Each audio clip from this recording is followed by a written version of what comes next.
Hey Jeff, happy 70th birthday. I have to tell you that I've already beat you to it. Mine was July the 29th, and I can testify that it came and went fairly painlessly. Truthfully, I could never have imagined being 70, but here we are. I know you're facing some pretty big challenges in your life, and I want to know that I'm praying for you. I hope that all of these birthday celebrations will bring you a sense of joy and a sense of meaning to your life, because you certainly are an impactful man and you've left a big impression upon my life. When I received the message from Carrie about writing or videoing a message, I thought of a couple things. One was back when we were roomies at KCU, I had already had Danny Dodds and Hawk Hatfield as roommates, and so with them I always viewed myself as pretty neat and organized, but the truth of the matter is I have to always ask myself, compared to what? Because compared to Danny and Hawk, you were pretty, both of those guys were pretty much slobs.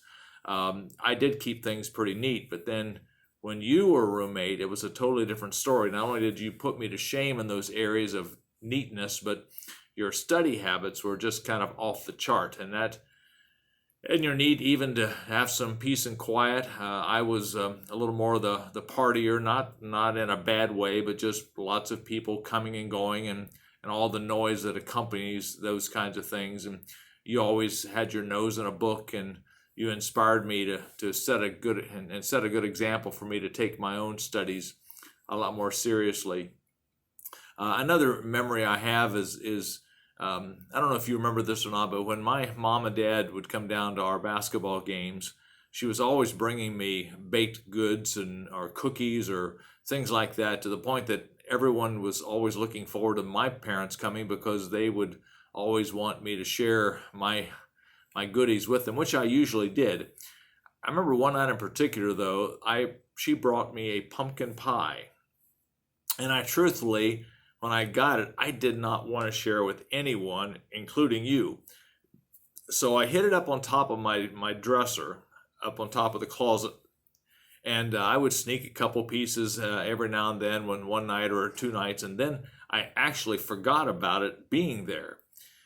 It was probably a couple weeks later, you started complaining about our room smelling, and I thought it was probably just my basketball gear or my tennis shoes or things like that, and so I would try to keep my items cleaned or put away, but the smell kept getting worse and worse, and you kept complaining about how horrible it smelled, and I agreed with you. It smelled terrible too, but I couldn't imagine it being me.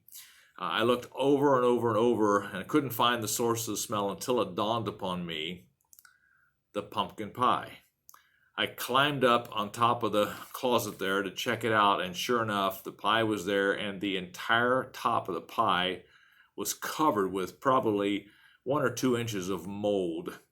And the smell was so bad, it just about caused me to vomit. And when you asked where it came from, I had to fess up and tell you about my selfishness and how I just wanted to eat the pie myself, which came back to haunt me, because I only got maybe 1 or 2 pieces, and the rest of it was all spoiled. So anyway, well, my friend, you have a blessed and memorable birthday. Thanks for being a great roomie. Thanks for being a great friend. Thanks for being a great Christian brother. And I wish you the very, very best and blessed, happy 70th birthday. Take care, my friend.